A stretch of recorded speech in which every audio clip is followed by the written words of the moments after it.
In this video, you will get lessons from this #1 bestseller book.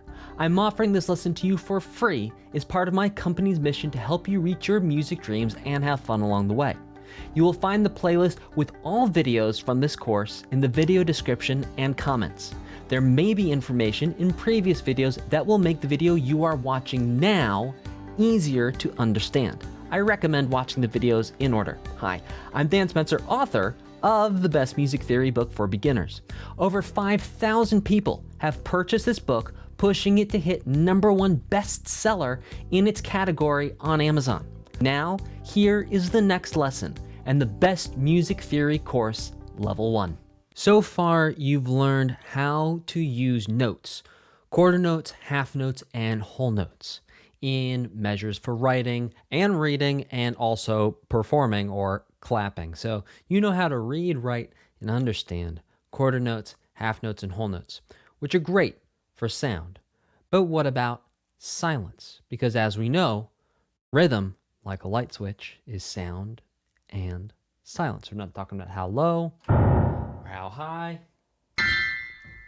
the notes are.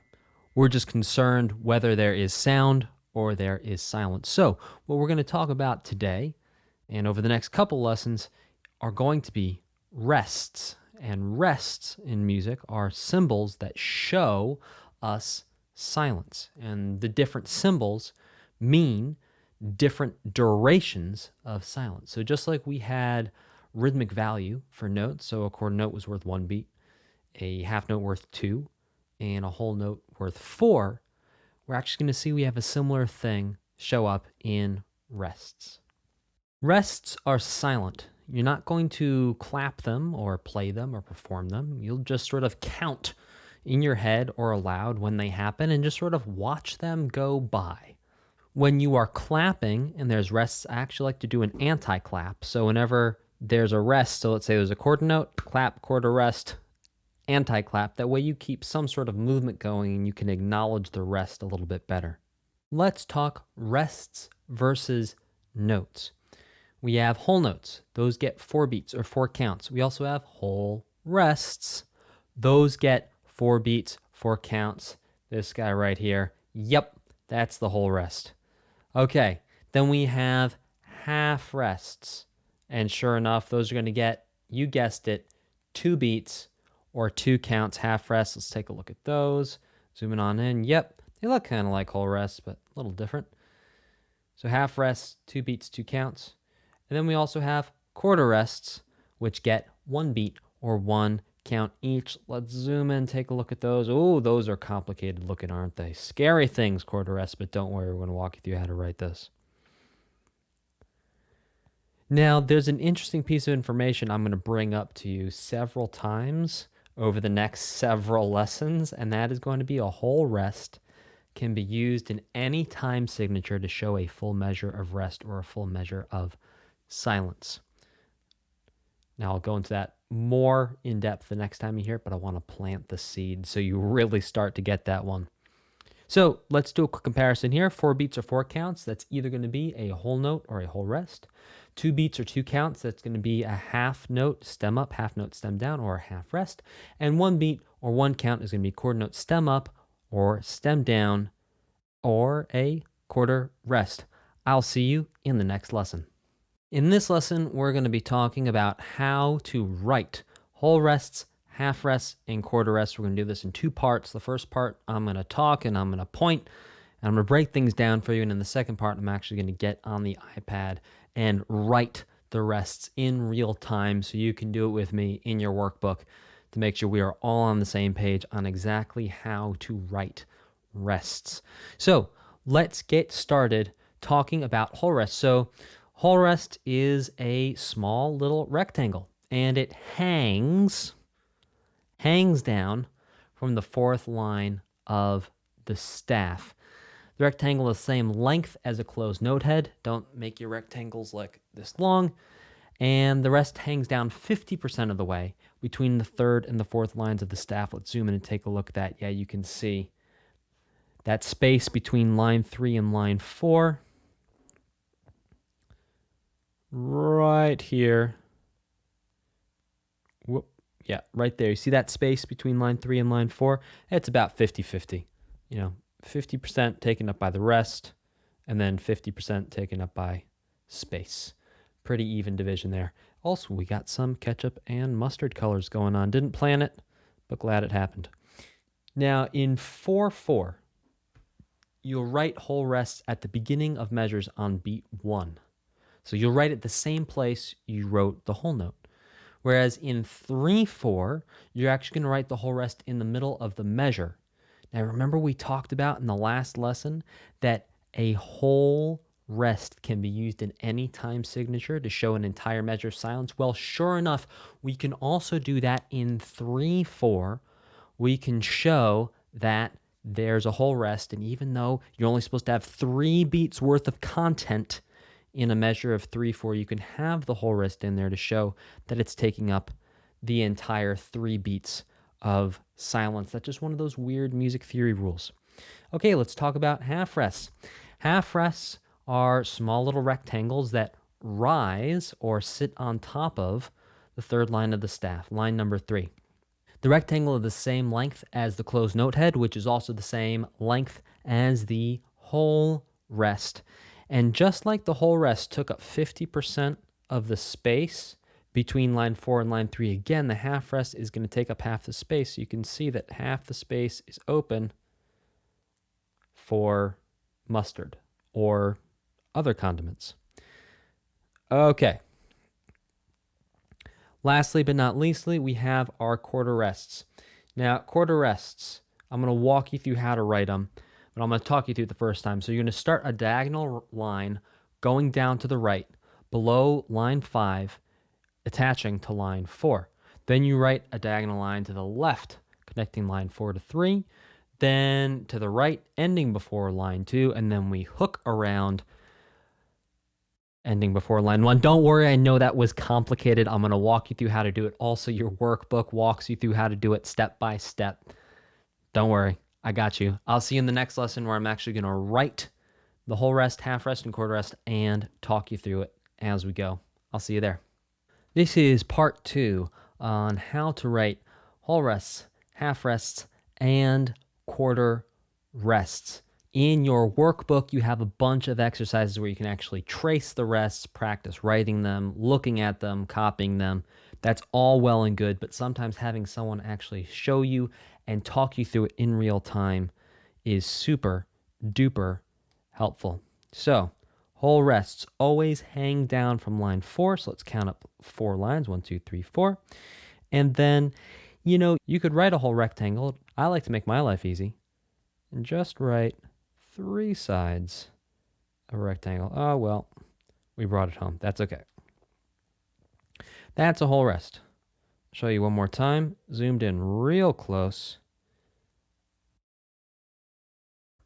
You can either write 3/4 of a rectangle, or you can bring it home, color it in, about the same size as a closed note head would be for a quarter note. Make sure that you leave that space, that all-important space, here. You want to have 50%. Half the space here is taken up by the rest. Half the space is taken up by, well, more space, or ketchup, if we could continue our condiments theme from the last lesson. So, let's talk about half rests. Half rests are basically the same thing as a whole rest, except instead of hanging down from line 4, they rise up from line 3. I know it can be confusing because they're so close to each other. Just think, whole rests get 4 counts. They hang down from the 4th line. And then I don't have a fancy thing for half rests, so we're just going to move and groove with that. So, half rests. Again, either make your rectangle or 3/4 of a rectangle. See, 3/4 of a rectangle would just look like this. And you use that extra line. And then you use line 3 of the staff as the 4th line of the rectangle. Then you just color it in. That's it. Make sure you leave that space right up top. You got to leave space. You do not want to see your whole rest looking, or your half rests looking like this. You see how that takes up the entire space? Now, once it takes up the entire space and I go, okay, is that a half rest or whole rest? You'll have no idea because it's taking up the whole space, so we can't tell the difference. Okay, lastly, quarter rests. Okay, so we're going to start under line 5 of the staff, go down to line 4. Then we're going to go diagonally to line 3. Then we're going to come back to just above line 2 and then circle around and done. Okay, I'm going to walk you through that one again. So we start below line 5, down to the right to line 4. Then from 4 to 3, back the way we came. Then from 3 to just above 2, and then hook around to the left. Oh, that's a nice quarter rest. We'll do one more quarter rest. Here we go. Below 5 to 4, 4 to 3, 3 to just above 2, and hook around. I will see you in the next lesson. In the next 2 lessons, we are going to be clapping and counting examples with rests in them. So remember, we can actually do anti-claps while we count. So let's practice doing an anti-clap together for that first measure. So we can see the time signature is 3/4, and there's a whole rest there. Remember, whole rest can go in any time signature to show a full measure of rest. So all we would do there is 1, 2, 3. See how I just like shook my hands? 1, 2, 3. Or you could clap, anti-clap. 1, 2, 3. 1, 2, 3. Just like that. And then we have a half rest in the next measure, which is going to take up 2 beats or 2 counts. And we could practice not clapping that by going 1, 2, or 1, 2. And then in the third measure, on beat 2, we have a quarter rest, which just be 1 or 1. Just like that. So I'll go through it really slow one time, and then I'll do it with the metronome. So I'm going to give myself a count in of 3. 1, 2, 3. 1, 2, 3. 1, 2, 3. 1, 2, 3. 1, 2, 3. Just like that. All right, this is going to be example 18 with the metronome. Listen until you can anticipate where the next pulse is going to be.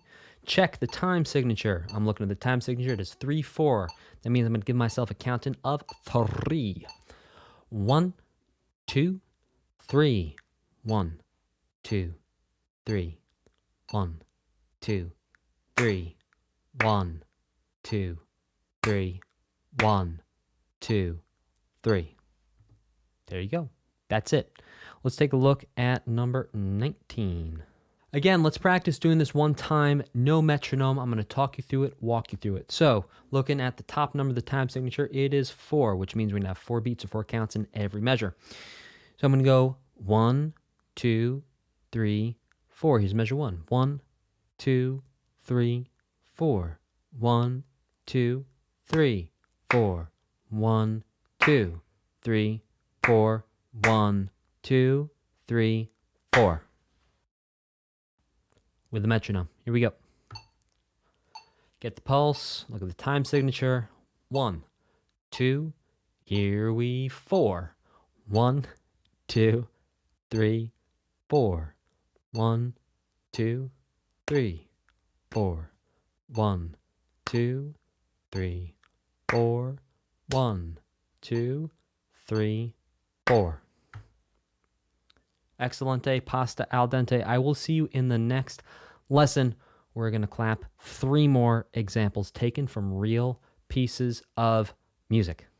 These next examples we are going to clap are going to be 20, 21, and 22 from the Best Music Theory book for beginners. Now, these examples are taken from famous operas.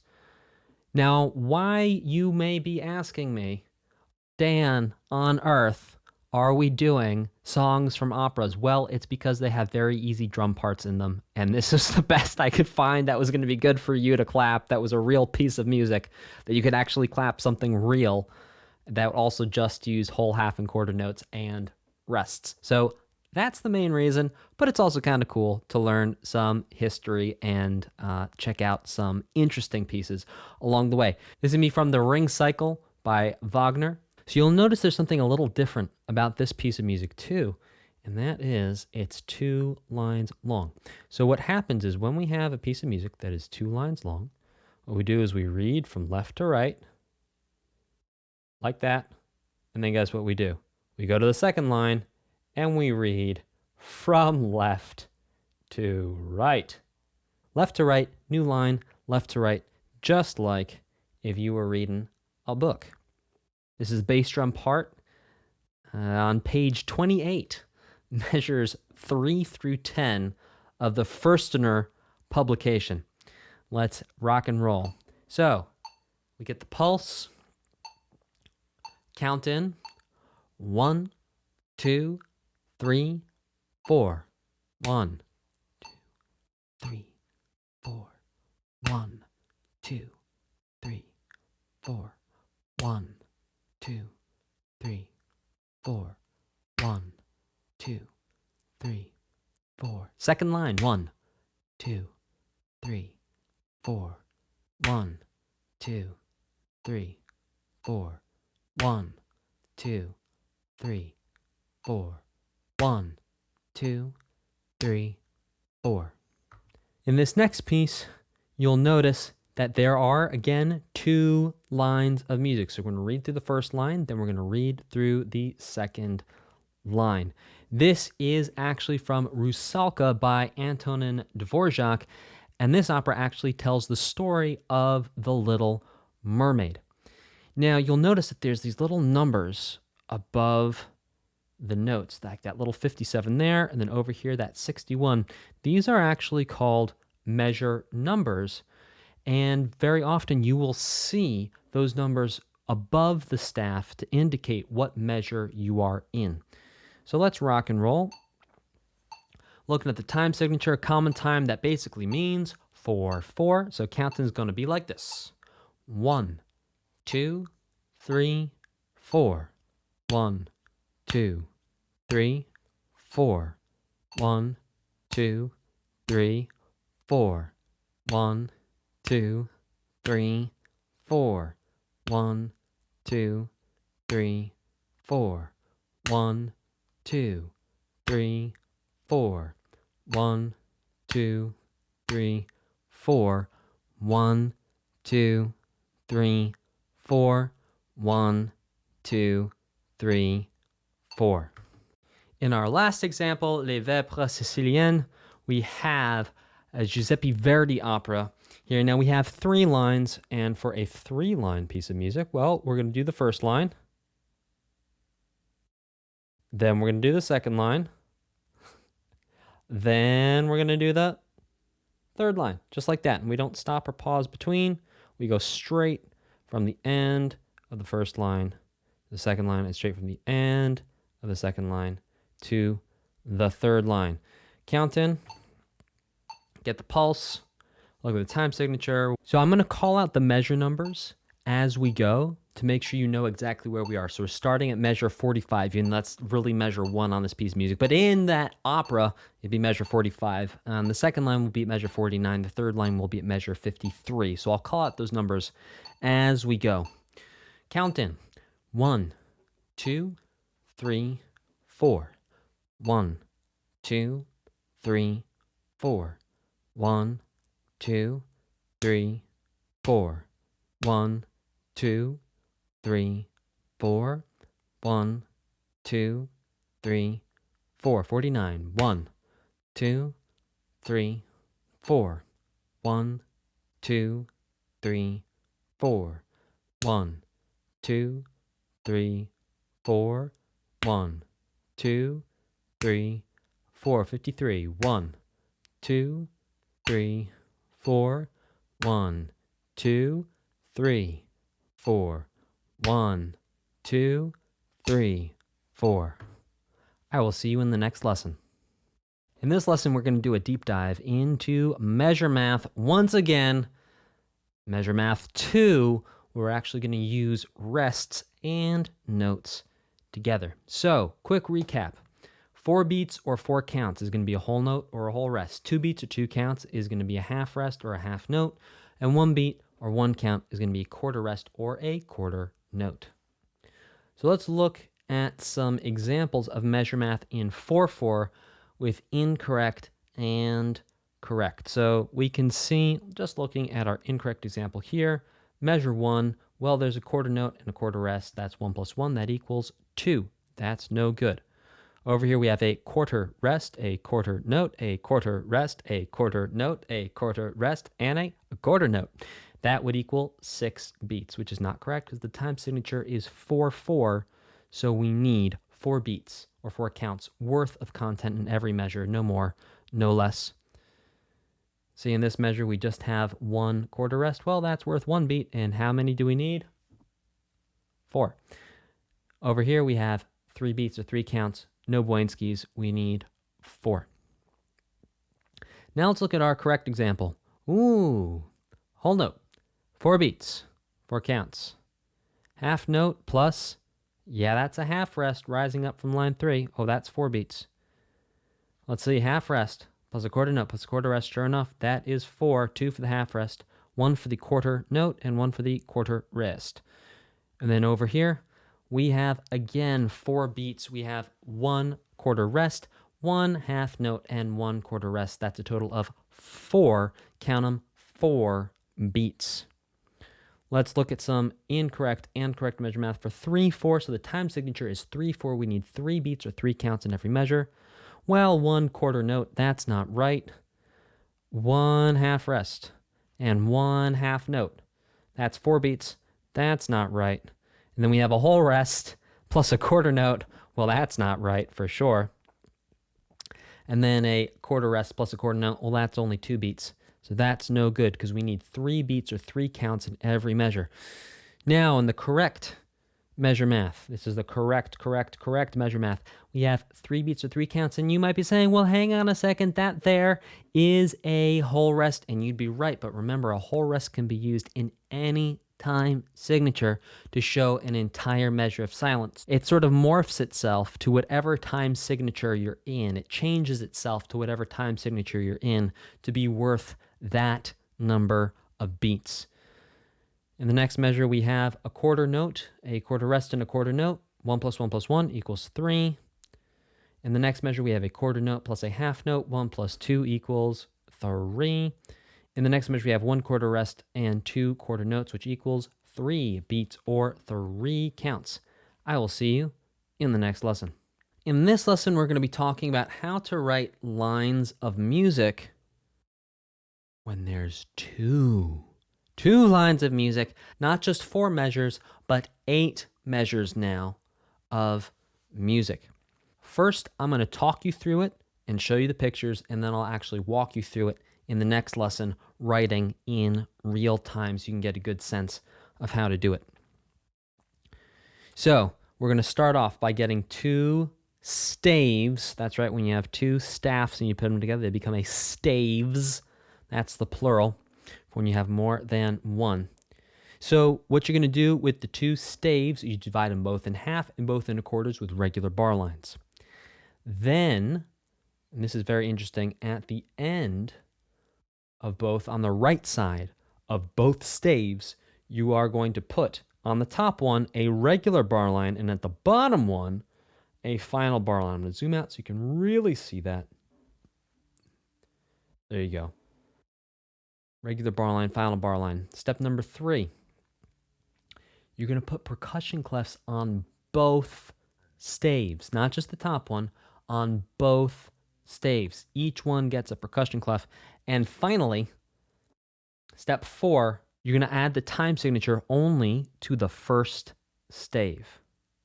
So let's recap the difference between the clef and the time signature. Clefs go on all staves. Time signature only goes on the top stave. Let's recap and review. Step number 1, you're going to divide 2 staves in halves, then quarters. Then you're going to add on the right side, you're going to close the first stave off with a regular bar line, and on the second stave, you're going to write a final bar line. Then you're going to write percussion clefs for both staves. Finally, you're going to write your time signature 4/4, 3/4, or C for common time on the first stave only. I will see you in the next lesson where I'm actually going to walk you through setting up 2 staves for 8 measures, both for 4/4 and 4, 3, 4. I'll see you there. In this lesson, I'm going to talk you through and walk you through writing 8 measures all in a row on 2 separate staves. So let's go ahead and first divide our 2 staves into halves with a bar line. Boom. Boom. Then we divide them in quarters. Boom. Boom. Bada boom. Boom. Then what we need to do is we need to look at the right side. I'm going to zoom in just so you can really see it. We're going to write a regular bar line to close off the first line, and we're going to write a final bar line on the second line. Then we're going to write percussion clef on both staves. Staff number 1 gets a percussion clef. Staff number 2 gets a percussion clef. Then we write the time signature only on the top stave. In this case, I'm going to do 4-4, but I'm going to go back and do all this again for 3-4, just so you can see it again. And there you go. That's 8 measures in a row that you're now going to be able to write original rhythmic compositions in. Okay, let's do this again, but this time for 3-4. We're going to start off dividing the staves into half with a single bar line. 1 and 2. Then we divide the staves into quarters with 2 more bar lines. Well, 2 more bar lines each for a total of 4. 1, 2, 3, 4. Then what we got to do is we got to zoom in all the way over here.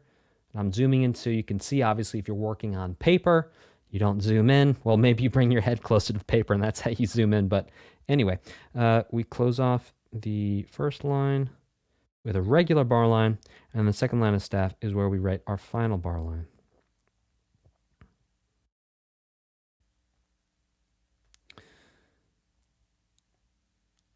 Now we come back to the left side and we see you have nothing there.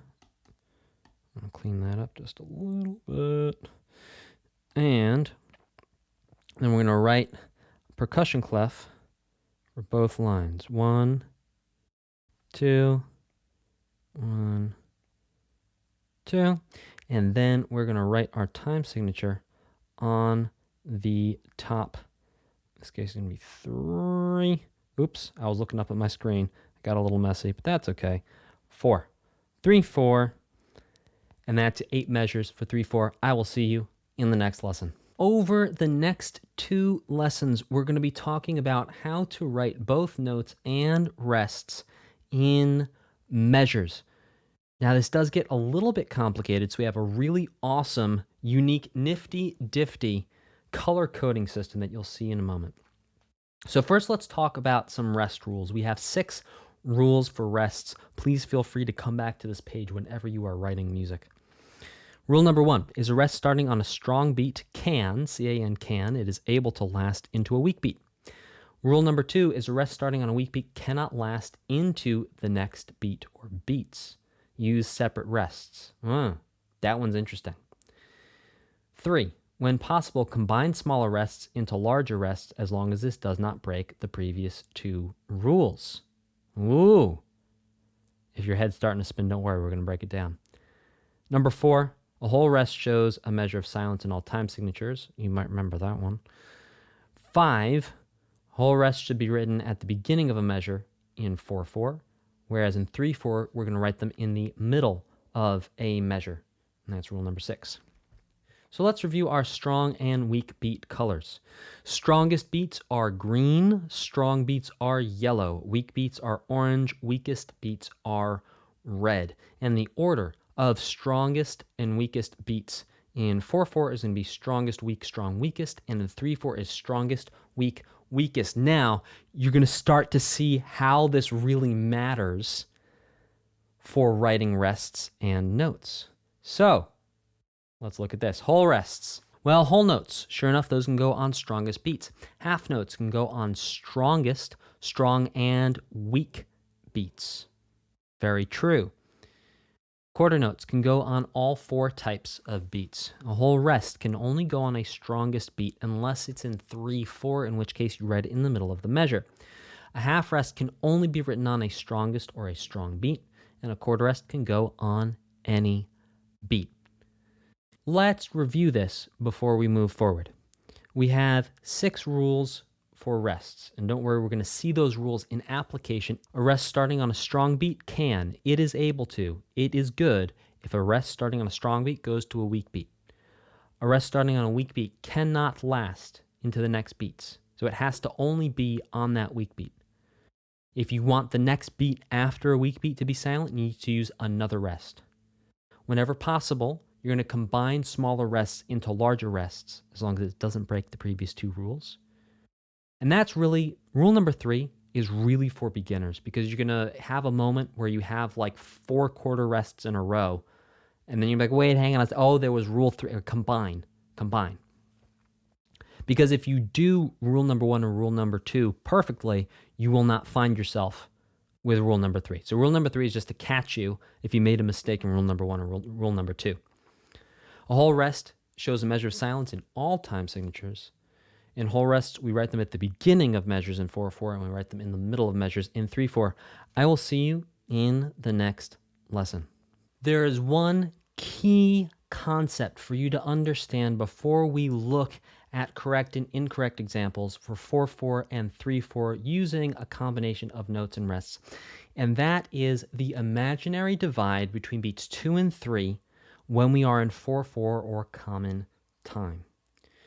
This imaginary divide, nothing can cross it. It's like an imaginary barrier that nothing can pass except for 3 things: a whole rest, a whole note, and a half note.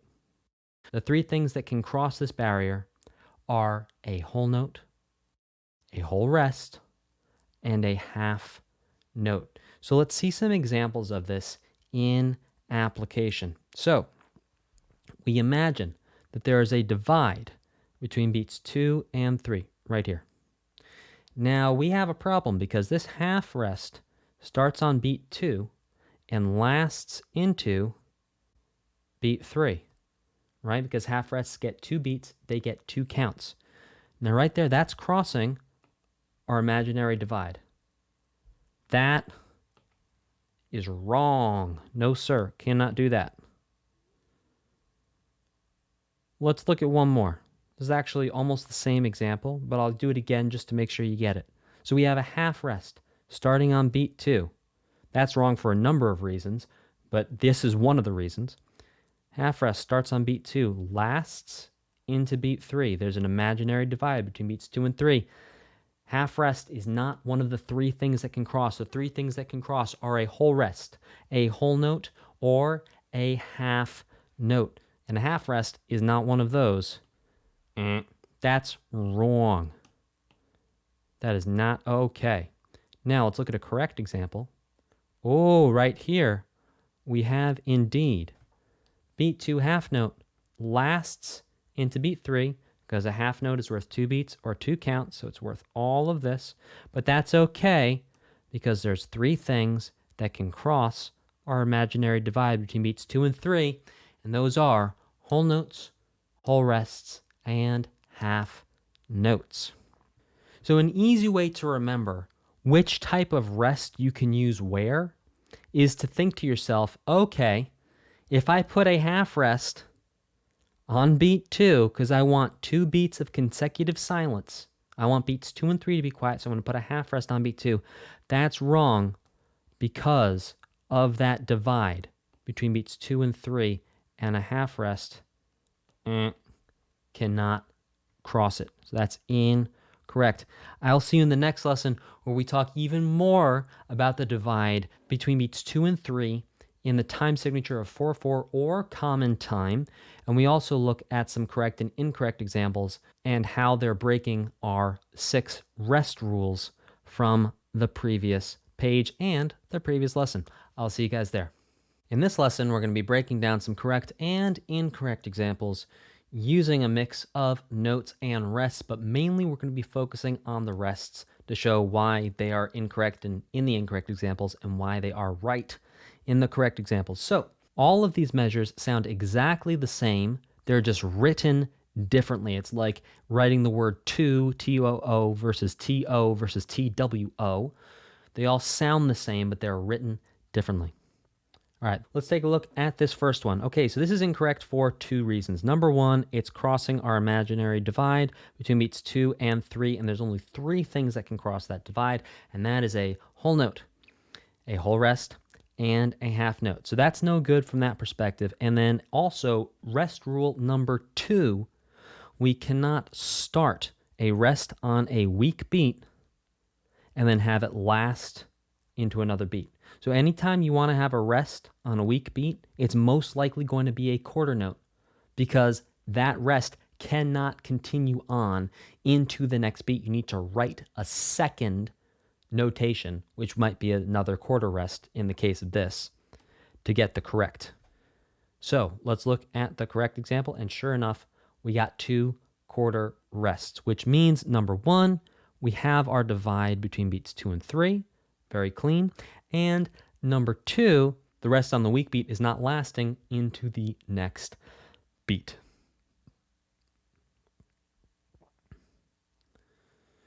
Here is our next incorrect example. We have a quarter rest on beat 1, 2, and 3 on the strongest, weak, and strong beats. Okay, so this right here, this example is interesting. So we do have the divide between beats 2 and 3, so that's good. Now, the problem is this is actually breaking rest rule number 3. And rest rule number 3 is that we need to combine any smaller rests into larger rests whenever possible. And sure enough, because we have this strongest beat here, it's okay, rest rule number 1, it's okay to have rests that last into other beats if they start on strong beats. That's last for 2. Let's go over, look at the correct one. Sure enough, we have a half rest lasting for 2 beats, and it's okay for the half rest to be there because it's starting on a strong beat, and the half rest is not starting on a weak beat. So another way to think of this is you can look at the color coding too, and the color coding shows these same rules. It's like you can't write a half rest on a weak beat or a weakest beat. You can't do it. Anytime you want a weak beat or a weakest beat to be quiet, there to be silence, you need a quarter rest. You can, C-A-N can, you are able to write a half rest on strongest and strong beats. Always. Always. That's always cool. Let's break down one more incorrect example. Okay, so this is wrong. Well, number 1, because we need our divide between beats 2 and 3. I don't know why that turned an arrow, but here we go, right? This cannot do that. That's a no. And that's really the only thing that's wrong here. Now, keep in mind that what we want here is we want 3 beats of silence, right? So beat 2, 3, and 4. These all have rests on it, right? Shh. We want rests on beats 2, 3, and 4. So we want one sound, we want one attack on beat 1, and then on 2, 3, and 4, shh, we want silence. So let's take a look at what that looks like when we write it correctly. And sure enough, because you cannot have that half rest on a weak beat, and you also don't want to break the divide between beats 2 and 3, only 3 things can do that: a whole rest, a whole note, and a half note. Very good. We have our half rest written on beat 2 because we want 3 beats of silence in a row. Remember, we have beats 2, 3, and 4. Shh. We want silent. Over here, beats 2, 3, 4 again. Yep. They all have rests on them. They're all silent. So these measures sound exactly the same. They're just written differently. So on our weak beat, we have our quarter rest.